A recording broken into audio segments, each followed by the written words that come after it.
Which one of you on stage tonight should be voted off the island?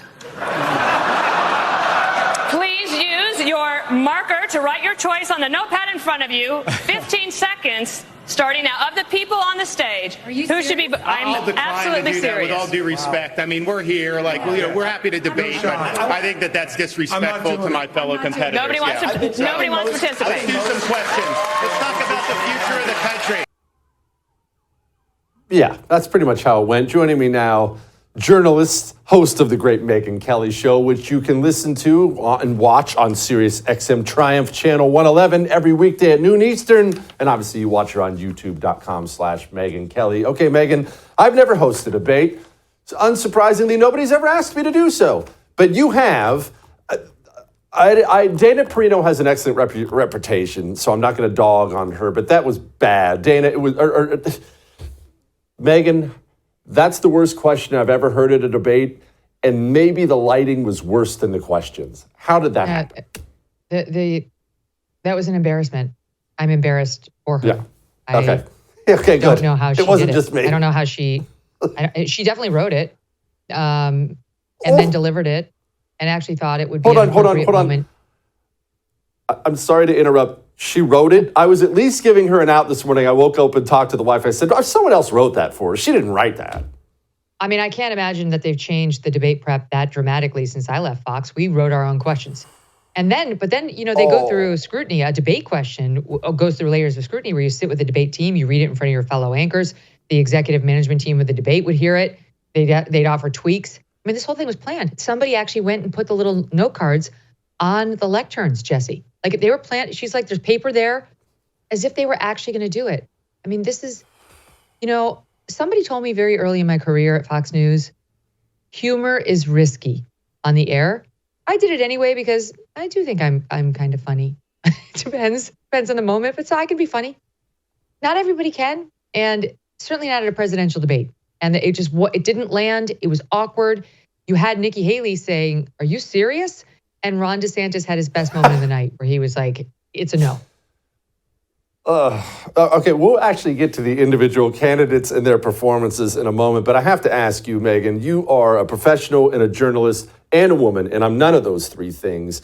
The lighting, I've tried to explain to people who don't do this, because I've only been doing this for 5 years or so, how important lighting is. And I try to explain, to the wife, hey, that woman you see on the news doesn't actually look that good. The lighting is perfect. Everything is perfect. And when it's bad, it's really bad. Megyn, they looked like zombies last night.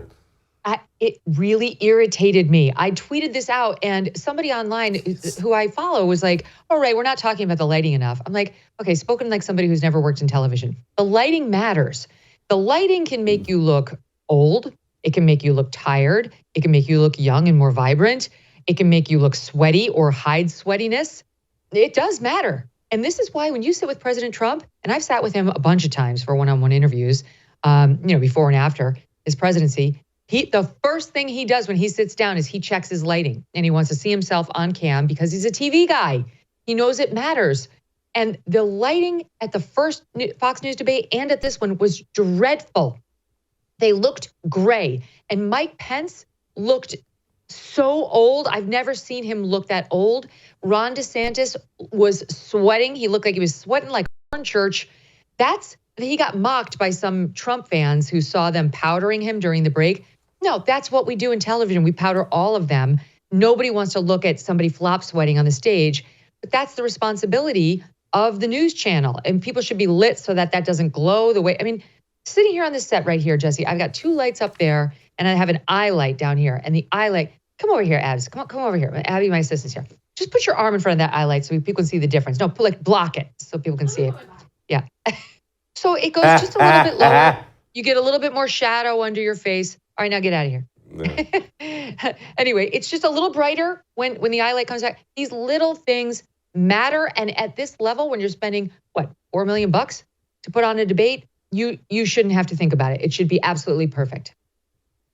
Yeah, and I'll just do this as a side note for people maybe rolling their eyes at Megyn and I talking about the lighting. The Publix impression, I should say, of these candidates, it actually does matter a lot. People say it's still a factor to this day between the JFK and Richard Nixon debate, because JFK is up there looking young and vibrant and good looking, and Richard Nixon looked like he wanted to eat somebody. So that was the difference in that. All right, Megyn, let's move on to this current debate. Look, we're not going to do the winners and losers. Who had a good night, who had a bad one?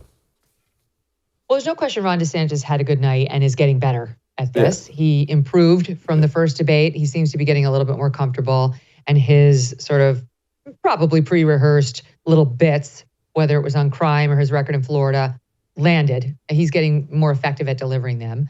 I liked this Vivek. You and I have had plenty of criticism of Vivek.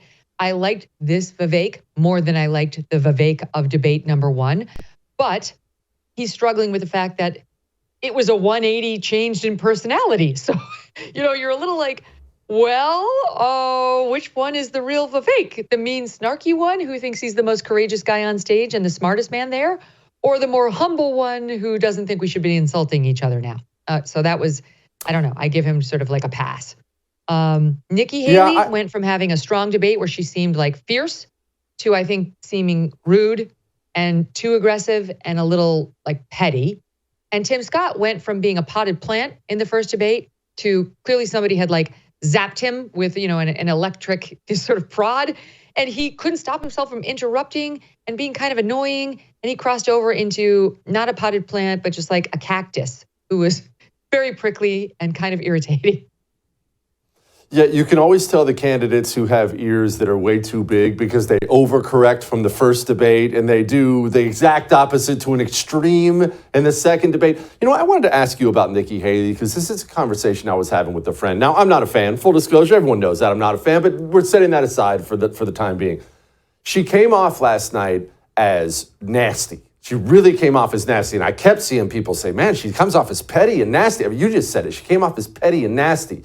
I defended her, which I can't believe of all people I did, by saying it's harder for a woman to assert herself. It just is. Men and women are different. It's easier for a dude to say, this is my stage, sit there and shut up. When a woman does that, it doesn't come off as well. Am I wrong about that? I think she could do it. She just has to be a little bit more effective at it. I mean, look at Margaret Thatcher. She could drop a barb like nobody else and just absolutely devastate somebody. So, and she totally got away with it, but it's a matter of style and execution. And I thought Haley did a better job of it the first time around. This time, if you're going to interrupt somebody with a really nasty insult, it's worse because now it's like double rudeness. The interruption with the really nasty insult. I think it would have been better if she hadn't interrupted, let's say, Vivek, and had let him do his whole little bit on TikTok or whatever it was. She didn't need to say, every time I hear you, I get dumber. As we just said, you and I are full of criticisms for Vivek. I'm fine seeing him criticized. It just seemed kind of petty and like small. Like, I don't know. There was probably a better way of landing that insult where it didn't make her look small. The goal should be to make the other guy look small and not yourself. And I don't think she's quite perfected the art. Yeah, I get they always overcorrect. She tried to do the adult in the room thing the first debate. In this debate, she was a kid in the back shooting spitwads at the teacher. Okay, did Ron DeSantis do enough to put a dent in Trump's lead? That's really the only thing that matters. Look, Vivek and all these other people, they don't matter. Either DeSantis is going to come back and beat Trump or he's not. It looks like a long shot right now. Did he help himself? No. So the way I see it is he's not going to beat Trump. No one's going to beat Trump. No one in the history of the Republic has been 40 points ahead and lost the nomination. That's just, let's be real. I understand that DeSantis fans want a different outcome. Let's be real. But this whole process does matter because Donald Trump could be in prison in November of 2024. And we really do need to have our chief alternative. Like you're a sports guy. Like, what do you call that guy who's like on deck? Like the runner-up. I don't know what you call it, but you need the chief alternative to Donald Trump. And on deck. That's what this you nailed it, Megyn. On deck. Yeah. On deck. You nailed on deck. You need somebody on deck. Ron DeSantis was a big baseball star when he was at Yale. He needs to understand he's going to be there with his little hat on, swinging the bat, but he's not actually going to be at the plate unless Judge Chutkan in D.C. puts Trump in jail, which she actually might do. It is a realistic possibility. He could be in prison by November 2024. And I know many people believe the Fifth Avenue rule, Donald Trump can withstand anything. No one will ever turn off of him. That'll only turn on his voters more.